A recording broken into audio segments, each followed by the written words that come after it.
नमस्कार, नक्षत्र डिजिटल में आप सभी का स्वागत है। मैं हूं नितेश रंजन।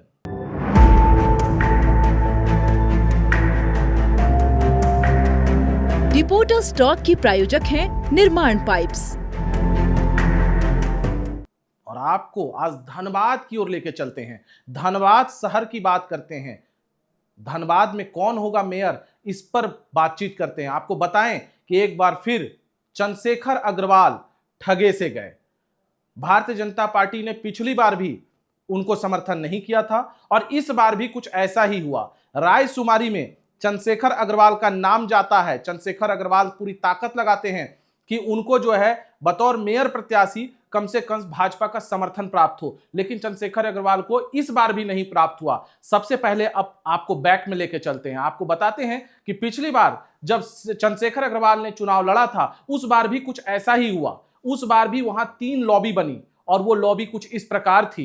पीएन सिंह और बीजेपी की प्रदेश नेतृत्व ने राजकुमार अग्रवाल को चुनावी मैदान में उतारने के लिए जो है समर्थन दिया। वहीं दूसरी तरफ अगर आप देखेंगे तो राज सिन्हा और उनकी लॉबी ने प्रदीप संथालिया को चुनावी मैदान में उतारा और उनको बैक समर्थन दिया। तो और उसके बाद अकेले बच गए शेखर अग्रवाल, यानी चंद्रशेखर अग्रवाल। चंद्रशेखर अग्रवाल को आपको बताएं कि राज्य के तत्कालीन मुख्यमंत्री रघुवर दास का सपोर्ट था। हर चीज से हटकर रघुवर दास ने बखूबी उनका साथ निभाया। और चूंकि आपको बताएं कि रघुवर दास के कार्यकाल में यदि धनबाद में कोई 2 व्यक्ति जाने जाते थे कि रघुवर दास के सबसे करीब हैं, तो वो पूरा राज्य जानता था कि उसमें सबसे पहला नाम चंद्रशेखर अग्रवाल और उसके बाद ढुल्लू महतो का आता है। ये दोनों रघुवर दास के काफी करीब थे और इसी का फल उन्हें मिला कि बतौर मुख्यमंत्री बैक सपोर्ट जो है मुख्यमंत्री ने पूरी ताकत लगा दी चंद्रशेखर अग्रवाल को जिताने के लिए और चंद्रशेखर अग्रवाल भारी मत से जीते। आपको बताएं उस वक्त जो है प्रदीप संथालिया चुनावी मैदान में जरूर आए राज सिन्हा और तमाम लोगों के बैक सपोर्ट से, लेकिन उसके बाद जो है प्रदीप संथालिया ने प्रचार में कदम नहीं बढ़ाया। वो साइलेंट हो गए। कुछ वोट उनको आए, लेकिन उस दौरान जो है चंद्रशेखर अग्रवाल ने मजबूत प्रदर्शन किया और बतौर मेयर जीत कर आते हैं। और मेयर में जीतने के बाद जो है उन्होंने अपना कार्यकाल भी पूरा किया। इस बार भी कुछ उनके साथ ऐसा ही हुआ। चक्रव्यूह में फिर से चंद्रशेखर अग्रवाल जो है फंस गए और चंद्रशेखर अग्रवाल ऐसे फंसे कि उन्हें लगा कि रायसुमारी में तो हमारा नाम जा ही रहा है, चीजें हमारे फेवर में होगी। ऐसे में चंद्रशेखर अग्रवाल ने क्या किया कि वो चुनावी मैदान में जो है अपना नॉमिनेशन फाइल कर देते हैं, जाते हैं बजाबते ढोल नगाड़ों बाजा गाजा के साथ चंद्रशेखर अग्रवाल नॉमिनेशन फाइल करते हैं। लेकिन उसके बाद बीजेपी ने जब आज घोषणा की तो बीजेपी ने पूरी तरह से जो उनका समर्थन था वो उनके बियॉन्ड है। चंद्रशेखर अग्रवाल को उन्होंने कोई सपोर्ट नहीं किया और उन्होंने जो है संजीव अग्रवाल के नाम पर मुहर लगा दी और एक समर्थन जो कहते हैं, चूंकि ये दलगत चुनाव नहीं होता है, लेकिन ऐसे में जो समर्थन दिया जाता है कि हाँ हम फलाना जो मेरा बीजेपी का कैडर है हम उसे समर्थन देते हैं, तो उसमें जो है उसमें नाम आ गया संजीव अग्रवाल का। ऐसे में बीजेपी ने खेल सही खेला। बीजेपी ने एक बार फिर जो है अग्रवाल समाज से, मारवाड़ी समाज से ही चुनावी मैदान में अगर देखेंगे तो सपोर्ट किया है लोगों को, जो पिछले बार भी किया था। पिछले बार भी अगर आप देखें तो अग्रवाल को ही चुनावी मैदान में बीजेपी ने उतारा था।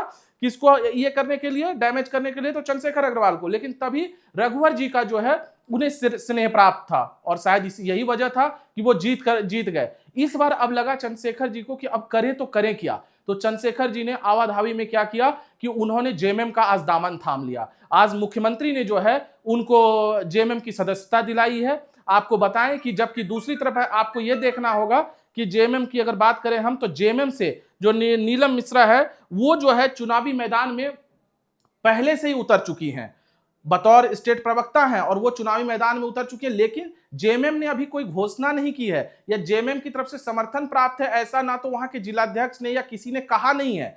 लेकिन अब ऐसा ट्विस्ट कि आज ही जमकर जो है उन्होंने भड़ास निकाली शेखर अग्रवाल पर और तमाम लोगों पर, और आज ही जो है जेएमएम में बताओ मुख्यमंत्री ही खुद उनको शामिल कराते हैं। तो मुख्यमंत्री ने निश्चित रूप से कुछ सोच रखा होगा कि भाई अब करना क्या है। आपको बताएं कि नीलम मिश्रा को जो है विनोद पांडे और तमाम लोगों ने पिछले 1 सप्ताह से जो है लगातार यहाँ मुख्यमंत्री आवास में बैठक हुई, उसके बाद भी बैठक हुई। तो अभी ये तय नहीं है कि जेएमएम अपना समर्थन किसको दे रहा है, शेखर अग्रवाल को, चंद्रशेखर अग्रवाल को देगा या नीलम मिश्रा को देगा। लेकिन अब जो है, जो अभी वर्तमान परिदृश्य है उसमें यही है कि चुनावी दंगल जो है वहां सज चुका है। और मैदान में अब आपको बताएं नई जो स्थिति है, बीजेपी से कई लोगों ने नॉमिनेशन फॉर्म ले लिया है। अब बीजेपी के लिए वहां बड़ी चुनौती हो गई है। बीजेपी से अगर ना फॉर्म लेने की बात करेंगे तो मुकेश पांडे ने नामांकन पत्र ले लिया है, सावित्री देवी ने ले लिया है, संजीव सिंह ने ले लिया है, शांतनु चंद्रा जिन्होंने की पीआईएल दर्ज किया था उन्होंने भी नॉमिनेशन फॉर्म ले लिया है। तो ऐसे में आप समझ सकते हैं कि इन तमाम लोगों ने, यानी बीजेपी के अंदर भी सिर फुटौल जारी है। अब क्या ये चुनावी मैदान में आएंगे, ये लड़ेंगे, ये एक बड़ा सवाल है। लेकिन इस सवाल के पीछे है कि चंद्रशेखर अग्रवाल ने क्या सोचकर जेएमएम का दामन थामा। क्योंकि आपको बताएं कि वो जो 55 वार्ड है, वो 55 वार्ड झरिया हो, सिंदरी हो, धनबाद हो, कतरास हो, ये चारों हैं और चारों शहरी क्षेत्र के आते हैं।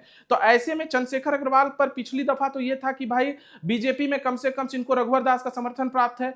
इस बार अब क्या कुछ ऐसा होगा, मुख्यमंत्री क्या रणनीति बनाने जा रहे हैं? निश्चित रूप से मुख्यमंत्री जी ने कोई रणनीति बनाई होगी। अगर चंद्रशेखर अग्रवाल को बैक करते हैं तो उनकी स्ट्रेटेजी निश्चित रूप से एक प्लानिंग उन्होंने तय कर रखी होगी। क्योंकि मुझे जो सबसे बड़ी प्लानिंग लग रही है कि चंद्रशेखर अग्रवाल जिस समाज से आते हैं उस समाज का वोट वहां अच्छा खासा है और वो सभी जो है चंद्रशेखर अग्रवाल को मानते हैं। वहीं आपको बताएं कि रवि बुंदेला जो है वो भी चुनावी मैदान में है। रवि बुंदेला भी हैं कि चुनावी मैदान में जो है जीत कैसे हो।